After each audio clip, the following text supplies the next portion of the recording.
ભાવનગર જિલ્લાની હાલ પંથક ખારોપાટ ઘોઘાબારું અઢી હવા તો મારું ખાસ જણાવવાનું એવું છે મારી નાત કે તમે આદા ચારધામના રખા ગઢુલાની પેઢીનો કાયદો ગઢુલાની પેઢીએ ચારધામના રખા ઊભા થયેલાના ડબ્બો દેવાના એના રખાના ચારધામના રખાના ધો મૂકેલા છે વાત સાચી છે પણ તમે ગઢુલાનો કાયદો કરો છો અને ચારધામના રખા કરો છો બરાબર આ વિચારજો બે વિચારવા જેવું છે તો અમારે ચારધામના રખા અમર રાખવા છે ગઢુલાનો કાયદો અમર રાખવો છે તમે સર્વે બધા અત્યારે કહો છો ને પણ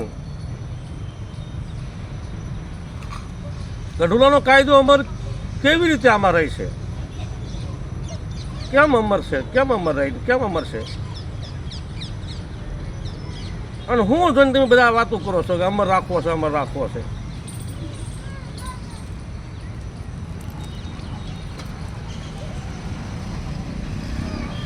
તો સર્વે મારી નાચને હું કહું છું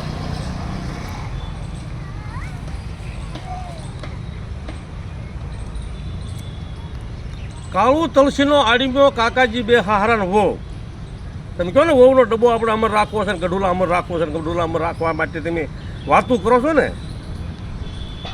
તો અમર રાખો છો કે હું કરો છો જોઈજો ને વિચારજો હું તમને એક જવાબ આપું મારી નાખ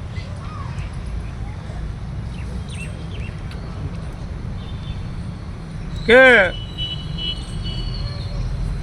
એનો આડીમ્યો કાકાજી હારા બેન એક વહુનો આડીમ્યો કેસુ નાનો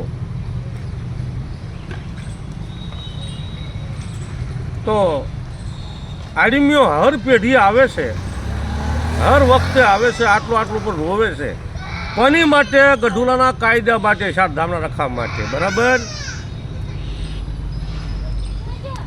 કાળું તુલસી પાસે હારા વહુના વેદ છે એ ક્યાંય આવતો નથી એની બતાવેલી પેઢી સ્વાગત આવતો નથી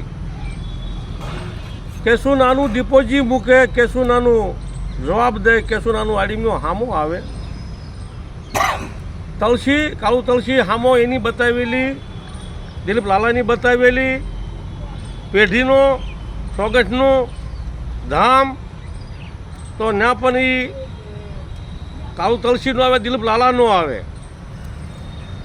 તો વેદવાળાને સપોર્ટ દે વેદવાળાને ટેકો દઈને વ્યવહાર ચાલુ કરાવે આડીમ્યો હામો આવે છે આડીમ્યાને જ્યાં સુધી હવારી પેની સાપ ન મારે તો વ્યવહાર થાય કાળું તુલસીનો જો આડીમ્યાને હવારી પેની સાપ મારે હવારી રૂપિયો જીતનો કાળું તુલસી લઈ તો કાળું તુલસીનો વ્યવહાર ચાલુ થાય મારી નાચ તો ગઢુલાના કાયદા અમર રહે મારી નાચ તો ચારધામના રખા અમર રહે મારી નાચ કાનૂન આમ હોય મારી નાચ કાનૂન આમ હોય આ તો સુરા ધમાઈ કે મારા અમર રાખો જયંતિ બસુ કે મારા અમર રાખો દિલીપ લાલા કે મારા અમર રાખો બાબુ કાળુ કે મારા અમર રાખો બુધા હાદલ કે મારા અમર રાખો કાળુ સવા કે મારા અમર રાખો રાણા કે મારા અમર રાખો સુરા દુલા કે મારા કેમ અમર રાખો છો વ્યવહાર ચાલુ થઈ જાય છે ગઢુલાનો કાયદો કેમ મરણ થાય છે સજવણ થાય છે કારણ કાળું તુલસીનો પાછો વ્યવહાર ચાલુ થાય છે આડીમાંનો જે આડીમાં કેસુ નાનું છે ને હવાથી 5 રૂપિયાની 25 રૂપિયાની કોઈ સાપ મારતા નથી પણ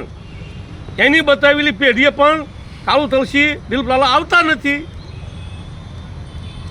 તો વખો કેમ હોય મારી નાચ આડીમાં થાય એની પાસે હવા હાથનું ફાળિયું લાવે કાળું તુલસીજીને આડીમાં પાસેથી હવા હાથનું ફાળિયું લઈ આવે 5-25 રૂપિયા જીતના લઈ આવે તો કાળું તુલસીનો વ્યવહાર થાય દિલીપ લાલા બાબુ કાળુ અને 10,000 રૂપિયા આપ્યા તો એને કાળું તુલસીની બતાવેલી પેઢીએ દિલીપ લાલા કે કાળું તુલસી ન આવ્યા એટલે 10,000 પાછા આપેલા છે 10,000 આપેલા છે એમાં કાંઈ કાળું તુલસીથી જીતો કાળું તુલસીની ડિપોઝિટ નહોતી કેસુ નાનુંની ડિપોઝિટ હતી કેસુ નાનું સ્વાગતથી આવ્યો આવતા કાળું તુલસી દિલીપ લાલા ન આવ્યા એટલે એને પાછા આપેલા છે કે કેસુ નાનું હર પેઢી આવે છે કાળું તુલસીની દિલીપ લાલાની બતાવેલી પેઢી આવે છે અને કાળું તુલસી દિલીપ લાલા નથી આવતા એટલે આ કેસુનાનું તને 10,000 રૂપિયા તું જીતના માનતો ભલે અને કદાચ કાળુ તલસી ગમે તેથી આવે તો આનો રિઝલ્ટ લેવું, આનો ન્યાય કરવો.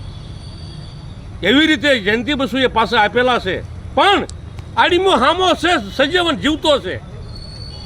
એની પાસેથી કાળુ તલસી સોગટની ધામ માથેથી જઈ અને હામો રિઝલ્ટ લઈ ન્યાય કરી અને કાળુ તલસી જો હવા રૂપિયો જીતી જાય કે મારા એનામાં વેદ ન હોય અને હવા રૂપિયો 5-25 રૂપિયાની જીત માંગી લઈને લઈ લે અને એવો કાયદો અડાડે કે એનામાં વેદ ન હોય તો કેશું નાનું પાસેથી 5 કે 50 રૂપિયા, 25 રૂપિયા, 5 રૂપિયા હવા રૂપિયો કેશું નાનું પાસેથી જીત લે તો જ કાળુ તલસીનો વ્યવહાર બંધ થાય. દિલીપ લાલા, કાળુભાઈ, આમ ન હોય તમે એમ કહો કે અમારે 4 ધામનો રખાનો કાયદો અમારે રાખવો છે, રહેશે અમાર આડીમાને સુધી હવા રૂપિયાની સાપ ન મારતા સુધી કાળુ તલસીનો વ્યવહાર થાય જ નહીં. ગઢુલાનો અમર કાયદો રહે જ નહીં. 4 ધામના રખા અમર રહે જ નહીં. મારી નાચ આડીમાનો વખો એમ હોય, આડીમો જ્યાં સુધી 5 રૂપિયાની સાપ કાળુ તલસી ન મારે ત્યાં સુધી આડી કાળુ તલસીનો વ્યવહાર બંધ ન થાય. મારી નાચ 4 ધામના રખાને ગઢુલા અમર ન રહે. તમે હું હાંકો છો, હું ગઢુલાનો કાયદો કરો છો? વિચારજો જરા. આડીમાનો વખો એમ હોય. કાં કેશું નાનું કાળુ તલસી પાસેથી 5-25 રૂપિયાની જીત લે તો વેદ સાબિત થાય. નકર કાળુ તલસી પાસે વેદ ના હોય ને કાળુ તલસી પાસેથી 5-25 રૂપિયા જીત લે, કેશું નાનું પાસેથી 5-25 રૂપિયા કાળુ તલસી જીત લે તો ગઢુલાનો કાયદો અમર રહે. અમર રાખો, હું અમર રાખો આ તમે વાત ન કરો. ક્યાં અમર છે આમાં? આડીમાં હામો છે કાળુ તલસી વ્યવહાર ચાલુ થાય છે તો ક્યાં ગઢુલાનો કાયદો અમર છે? ક્યાં 4 ધામના રખા અમર છે? ક્યાં અમર રહે છે આની માલિપા? તો જે ગઢુલાના કાયદાનું મરણ કરે છે, 4 ધામના રખાનું મરણ કરે છે, આડીમો હામો હજી સજીવન છે, એની બતાવેલી સ્વાગતની પેઢી આવતા નથી તો ક્યાં ગઢુલાનો કાયદો અમર રાખે છે? તો એ ગઢુલાના કાયદાનું મરણ કરે છે એને તમે સજા શું કરો છો? નાચ કાનૂન શું સજા કરો છો? હું વગજા કરો છો તમે? હાવ નાચ બીજા કે ગઢુલાનો કાયદો અમર રાખે. કારણ આડીમાં 5-25 રૂપિયા કાળુ તલસી જીત લઈ જ નથી શક્યો, એની બતાવેલી પેઢી આવી નથી શક્યો તો ગઢુલાનો કાયદો ક્યાં અમર રહે છે? બીજા નંબરમાં તમે એમ કે 2 પાર્ટી ભેગી થાય તો એની બતાવેલી પેઢીએ કેશુનાનું આડીમાં જાય છે તો 2 પાર્ટી ભેગી થવા માટે એની બતાવેલી પેઢીએ કાળુ તલસી દિલપરા આવતા નથી. તો કેમ ગઢુલાનો કાયદો અમર રહે? તો વ્યવહાર ચાલુ કરે તો ગઢુલાના કાયદાને મરણ કરી આડીમો હામો સજીવન જીવતો હામો હાલ્યો આવે છે હામો આડીમો હજી અખંડ છે. તો ગઢુલાના કાયદાને અખંડ રાખવા અને 4 ધામના રખાને અખંડ રાખવા હોય તો કઈ જગ્યાએ હવા રૂપિયાની સાપ કેશું નાનું આડીમાને મારી તે તમે વ્યવહાર ચાલુ કરો છો અને વ્યવહાર ચાલુ કરો છો ને તમે કરી હું લ્યો છો? સર્વેનાથ મારી ગઢુલાના કાયદાવાળા જે નાથ તમે માઇક લઈને મોઢામાં બોલતા હે ભાઈ, શું તમે એને સજા કરો છો કે ભાઈ ગઢુલાનો કાયદો તું મરણ કરશો? કેશું નાનું આડીમો છે ને હવા રૂપિયાની સાપ મારી નથી શકતો, કાળુ તલસી હામો પેઢી એની બતાવેલી પેઢી આવતો નથી સ્વાગત. તો કયા કાયદે તમે ગઢુલાના કાયદા અમર રાખો છો ભાઈ? કેમ ગઢુલાનો કાયદો અમર રહે? ક્યાં ગઢુલાનો કાયદો અમર રાખવા માટે થઈ જેને વ્યવહાર ચાલુ કરાવે કાળુ તલસીનો એને પણ શું સજા કરો છો? એનો શું કાયદો? એનો શું ન્યાય? ક્યાં કાળુ તલસી કેશુનાનું પાસે હવા રૂપિયાની જીત લઈ આવ્યો આડીમ્યા પાસેથી તો વ્યવહાર થાય. પણ ગઢુલાના કાયદાને મરણ તમે સર્વે કરી રહ્યા છો કે એનો અમલ નથી કરતા કે હજી આડીમાં અખંડ છે, આડીમાં પાસેથી 5-25 રૂપિયાની જીત કાળુ તલસી લાવી નથી શક્યો અને તમે વ્યવહાર ચાલુ કરો છો. ગઢુલાનો કાયદો મરણ તમે કરો છો અને જે ગઢુલાનો કાયદો મરણ કરે છે એને તો પાછા તમે કાંઈ પણ એનો ન્યાય નથી જોગતા, એને કોઈ સજા નહીં. હું તમે સજા કરો છો ગઢુલાનો કાયદો મરણ કર્યો એમ? વાતું કરોમાં વાતું છોકરોને શીખવાડો, છોકરાઓને શીખવાડો. છોકરા ગામમાં જઈને અમે ગઢુલાનો કાયદો અમે રાખવા માટે લે હું કેશુરાનું પાણી દઈને 50 રૂપિયા 25 રૂપિયા હવા રૂપિયા જીત લઈ આવ્યો કાળુ તલસી તે વ્યવહાર ચાલુ થઈ જાય. છોકરાઓ શીખવાડો. બિચારી મારી ભોળી નાચ છે, મારી ગાંડી નાચ છે અને જે સમજાય એ બધા દબાતા હોય, બીકતા હોય. શીખે ગઢુલાનો કાયદો કરી અને વખાણ વેદ જાગર મોટા વેર વધે છે ને હું ગઢુલાનો કાયદો કરો? ગઢુલાનો કાયદો કરવો હોય તો ગઢુલાનો કાયદો તોડે જ્યાં સુધી આડીમાં પાસેથી 5-25 રૂપિયા જીત ન લાવે ત્યાં સુધી વ્યવહાર ચાલુ ન થાય. આ આડીમાંના વખાનો કાયદો, આ કાનૂન મારી ચાર નાચનો, મારી 9 હવાનો, આ જૂનો ને જાણીતો કાયદો, અનાદિનો કાયદો આડીમાં થાય. એની પાસેથી કાળુ તલસીને કેશુનાનું આડીમ્યો છે એની પાસે કાળુ તલસી હવા રૂપિયા જીત ન લાવે, એની કાળુ તલસી દિલપલાલાની પેઢીએ ન જાય, હવા રૂપિયાની જીત ન લઈ શકે કાળુ તલસી ત્યાં સુધી ગઢુલાનો કાયદો અમર નથી, અમર રાખતા નથી. અને જે પણ ગઢુલાનો કાયદો તોડે છે એને પણ તમે કોઈ સજા કરતા નથી. તો ક્યાંમાં ગઢુલાનો કાયદો અમર છે? કેમ અમર રાખો છો?